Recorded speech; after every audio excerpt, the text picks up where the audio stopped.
Pemenang tempat ketiga untuk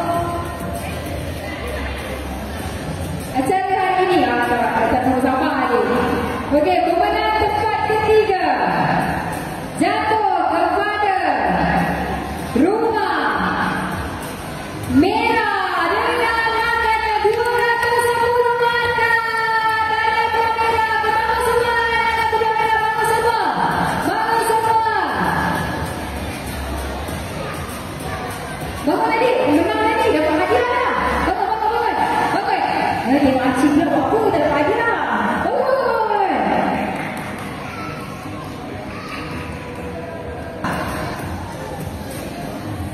Okey, itu dia tempat ketiga untuk program Sukan Tahunan Tadika Kemas Batu Fidaus A dan B tahun 2025 jatuh kepada Rumah Merah. Okey, terima kasih. Okey, saat-saat yang berdebarkan dengan perbezaan markah hanya 10 markah saja. Sangat sengit. 10 markah tu beza. Dengan ini saya akan mengumumkan juara dulu. Okey, juara, saya umumkan juara. Nanti juara boleh datang ambil hadiah lebih dahulu. Dan sekaligus kita tak sebut ialah naik juara. Ya, betul. Okey. Johan bagi acara program Sukan Tahunan Tadika Kemas Batu Fidaus A dan B tahun 2025 dengan markahnya 260 markah terkumpul jatuh kepada Rumah Biru. Alhamdulillah, tahniah kepada Rumah Biru. Adik-adik butterfly. Rumah Biru hari ini. Alhamdulillah, dan tahniah kepada anak-anak kita semua. Kredit juga kepada tenaga pengajar untuk Baitul Firdaus A dan juga B. Bukan senang kita nak training anak-anak yang seumuran begini. Alhamdulillah, bila mana mereka berjaya, yang tak berjaya bukan bermakna tak berjaya dalam hidup. Hanya beza markah sedikit-sedikit sahaja. Betul, saya cakap kita hari ini semua adalah pemenangnya. Cuma kita tengok rezeki siapa. Ini adalah pemenang hati kita. Okey,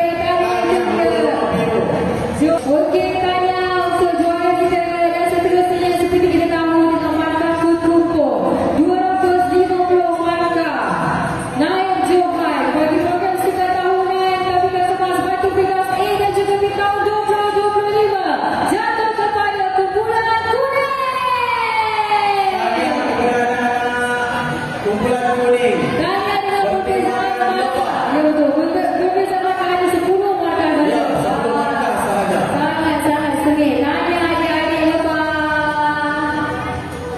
Alhamdulillah, kalau kita dapat lihat tuan-tuan perempuan, inilah dia hasil didikan daripada tenaga pengajar daripada Tadika Kemas Baitul Firdaus A dan juga B. Ya betul, bukan senang dia kita nak train anak-anak kita daripada tak tahu bermain sampai yang boleh bermain, sampai yang boleh jadi juara, boleh menjadi juara. Ya, betul. Semua Ini dia. juga menjadi penanda aras kepada ibu dan bapa juga untuk pengetahuan mereka kan. Ya. Bahawasanya anak-anak mereka ni apa yang diorang dapat di Tadika Kemas. Ya. Betapa cakapnya diorang ni belajar dengan apa yang cikgu ajar.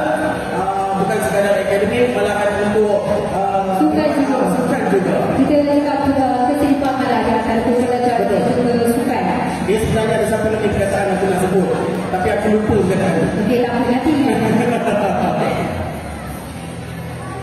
Okey, kita ambil gambar dulu. Ambil gambar dulu anda. Ini dia tuan-tuan perempuan naib juara bagi program Sukan Tahunan Tadika Kemas Batu Fidaus A dan juga B tahun 2025 jatuh kepada Pasukan Kuning. Tanya semuanya. Okey, seterusnya kita ada lagi satu hadiah. Adik-adik ada lagi hadiah. Jangan pada dulu, kita ada hadiah lagi.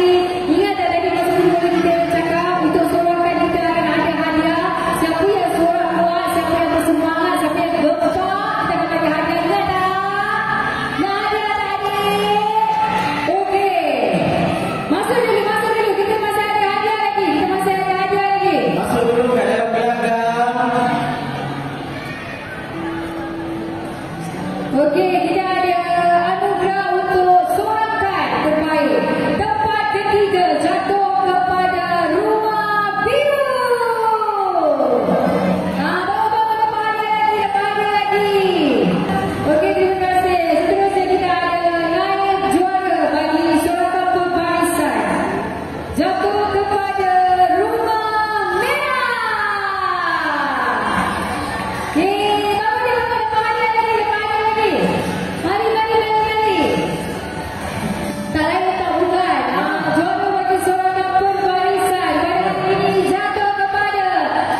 dengan bertemakan lebah untuk hari ini.